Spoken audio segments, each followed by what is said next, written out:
Hypertension is an elevation of blood pressure that can either be chronic or acute. There's primary hypertension or hypertension without a known cause. There's also secondary hypertension where it is caused by an underlying condition. Even the smallest aspects of our daily lives can contribute to an elevation of blood pressure.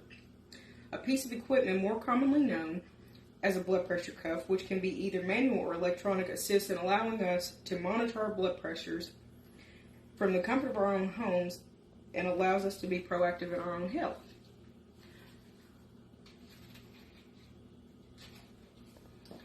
Being proactive is essential with a condition such as hypertension because it is known as the silent killer.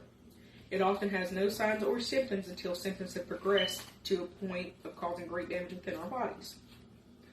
Generally, our bodies on the outside appear normal from what everyone can see.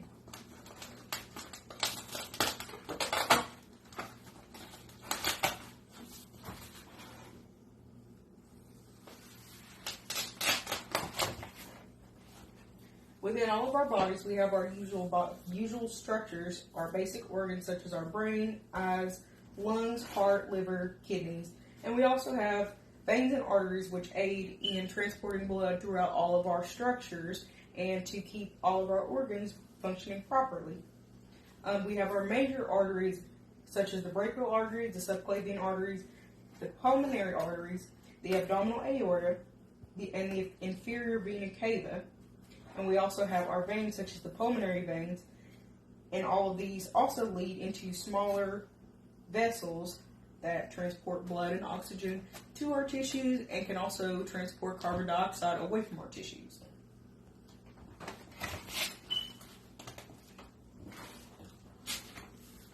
Modifiable risk factors for hypertension include things that we can change, such as physical inactivity, obesity, tobacco use, alcohol consumption, high sodium diets, low potassium diets, illicit drug use, and stress levels. Non-modifiable risk factors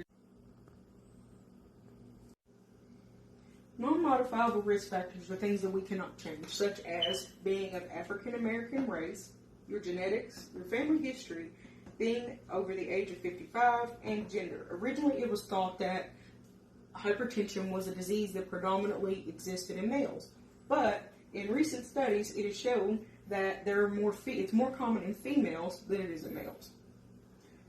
Key terms that we need to remember when addressing hypertension are Spiegel manometer, an instrument for measuring blood pressure, typically consisting of an inflatable rubber cuff, which is applied to the arm and connected to a column of mercury next to a graduated scale, enabling the determination of systolic and diastolic blood pressure by increasing and gradually releasing the pressure in the cuff. Systolic, the top number, which also measures the pressure in your arteries when your heart beats.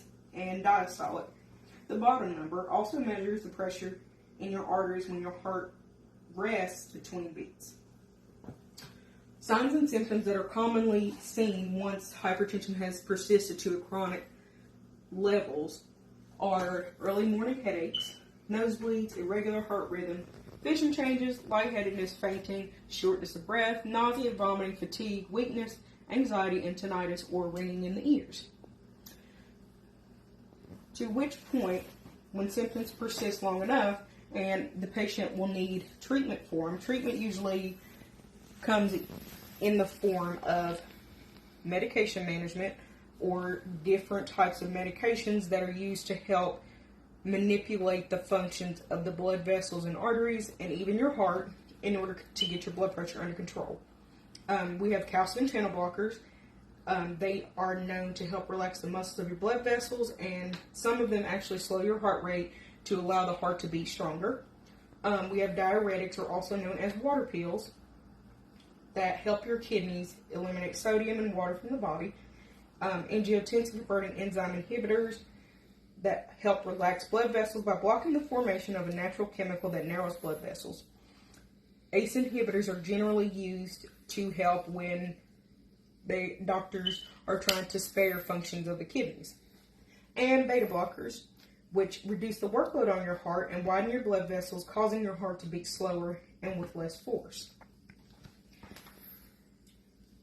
Blood pressure categories have different stages.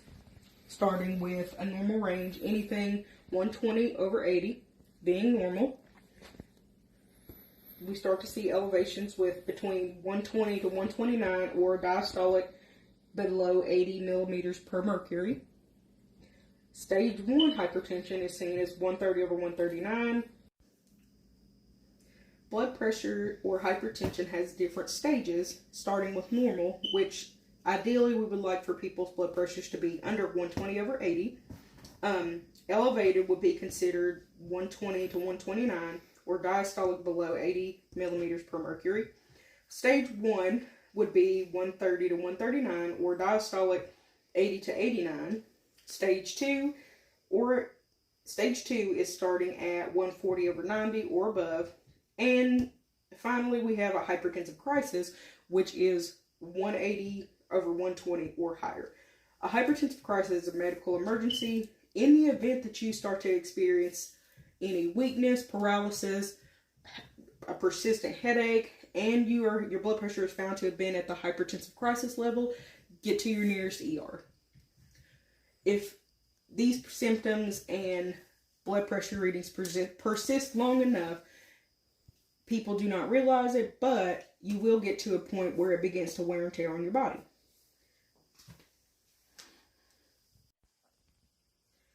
So here we have just a regular old person on the outside, happy as can be. You know, they think pretty much if you read their shirt, here for a good time, not a long time. And with hypertension, and our bodies with hypertension, that is in every sense basically going to sum up this condition and what it does to your body. So on the outside, everything looks fine. He's smiling. He thinks he's in the clear. But with persistent hypertension that is uncontrolled,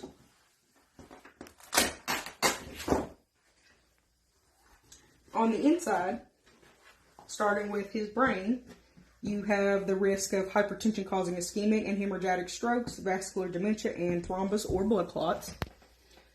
It affects the eyes, causing hypertensive retinopathy, which means that the blood vessels in the eye, supplying blood to the eyes in order for them to function, start to deteriorate.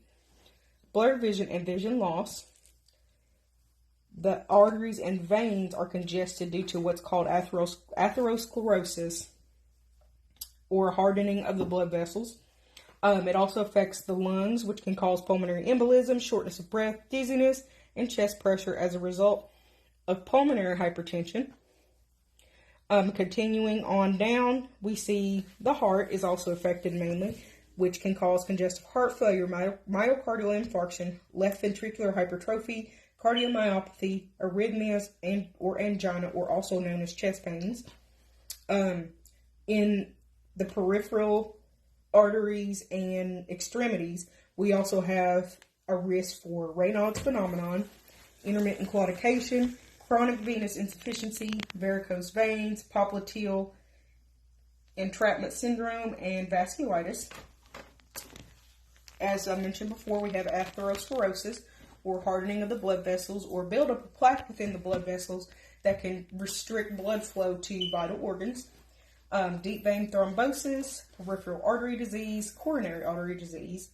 It also affects the liver by causing hepatic steatosis or fatty liver, which can also lead to symptoms such as jaundice, ascites, chronic fatigue, nausea, and vomiting.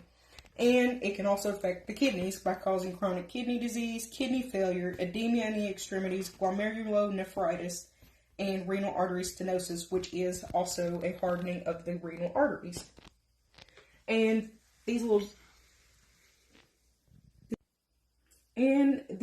dots that you see all over here are the potential for different blood clots to form all over the body because of the fact that there's so much constriction going on with the blood vessels as a result of hypertension. Okay, now I'm going to place my stethoscope on over your brachial pulse, and I'm going to continue pumping up the cuff until I no longer hear your pulse.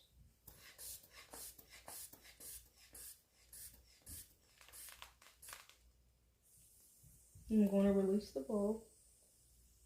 Listen for the first sound, which is at 118. And the second sound was over 64. So that means that your systolic blood pressure